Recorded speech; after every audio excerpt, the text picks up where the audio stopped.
राज्यातील कापूस उत्पादक शेतकरी आर्थिक अडचणीत आहेत, पण सरकारकडे त्यांच्या मदतीसाठी पैसे नाहीत। काँग्रेस विधिमंडळ नेते विजय वडेट्टीवार यांनी यावर जोरदार टीका केली आहे। वडेट्टीवार म्हणाले की सत्ताधारी महायुती सरकारने पहिल्यांदा निवडून आलेल्या 50 आमदारांना 5 कोटींचा निधी दिलाय, पण शेतकऱ्यांसाठी कापूस खरेदी निधी उपलब्ध नाही। सत्ताधारी आमदारांना निधीची खैरात वाटते और विरोधकांवर अन्याय होतो, असे वडेट्टीवार यांनी सांगितले। वर्तमान सरकारने मतांसाठी लाडकी बहीण योजना सुरू केली होती, पण त्यातील भ्रष्टाचार आणि अटी शर्तीमुळे आता निधी मर्यादित केला जात आहे। वडेट्टीवार यांनी असा इशारा दिला की नगरपालिका आणि जिल्हा परिषद निवडणुकानंतर ही योजना बंद होऊ शकते। राजकीय भविष्यात बोलताना वडेट्टीवार म्हणाले की लोकसभा निवडणुकीसाठी इंडिया आघाडी होती, तर विधानसभा निवडणुकीसाठी महाविकास आघाडी होती। स्थानिक स्वराज्य संस्थांच्या निवडणुकांमध्ये नवीन पक्षाचा समावेश वरिष्ठ पातळीवर चर्चा करून ठरवला जाईल। दोन आपण राज्य सरकारची पणन महामंडळ आणि FCI कापसाची खरेदी करते। आता जे चाललेलं आहे की राज्यामध्ये कापूस खरेदी करताना केंद्राने जे निकष लावले त्या निकषाचा आधार घेतला तर शेतकऱ्यांचा कापूस ते खरेदी करू शकत नाही। कापूस आता शेतकऱ्यांच्या घरात पडायला लागला, अद्याप केंद्राकडून मंजुरी नाही, कुठलीही मंजुरी आलेली नाही। 1% मंजुरी आली नाही, 1 सेंटरची सुद्धा मंजुरी आली नाही। आणि तोपर्यंत यांची मंजुरी येईल तोपर्यंत आता संकटात सापडलेला जे काही थोडं बहुत निघताय शेतात तो व्यापाऱ्यांनी कडे देऊन मोकळा होईल। म्हणजे व्यापाऱ्यांनी लुटायचा आणि मग FCI खरेदी सुरू करायची।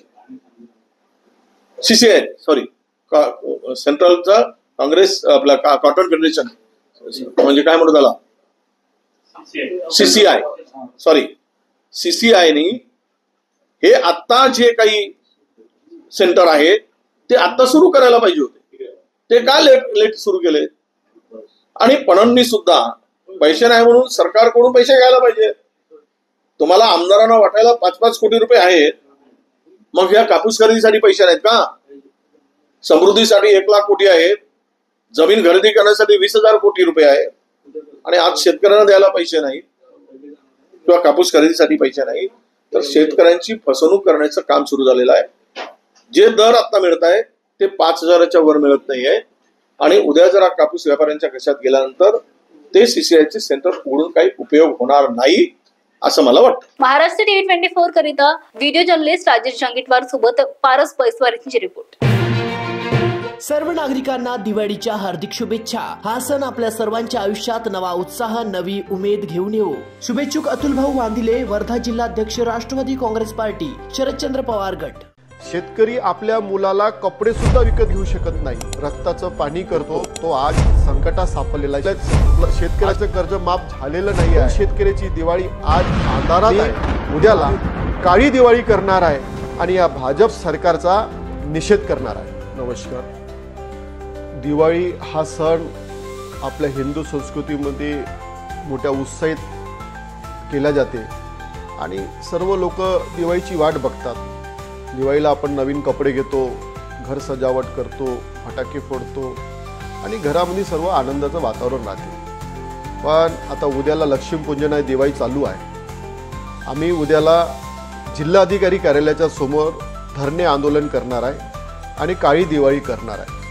कारण की आमचा जो शेतकरी बाप आहे, जो शेतकरी शेतात राबराब राबतो, कष्ट करतो, रक्ताचं पाणी करतो, हिवाळा अंगावर घेतो, पावसाळा अंगावर घेतो, ऊन अंगावर घेतो, तो आज संकटात सापडलेला आहे। शेतकरी आपल्या मुलाला कपडे सुद्धा विकत घेऊ शकत नाही, घरी डेंटिंग पेंटिंग करू शकत नाही, फटाके सुद्धा तो लहान मुलांना घेऊन शकत नाही। अशी बिकट आणि वाईट परिस्थिती आमच्या शेतकरी बापावर आलेली आहे। कारण की शेतकऱ्याची मुलं आम्ही आहोत, त्यांनी आम्हाला जन्म दिलेला आहे आणि शेतकरी हा देशाचा पोशिंदा आहे। म्हणून मी एक मनात संकल्पना केलेली आहे की मी यावर्षी दिवाळी करणार नाही।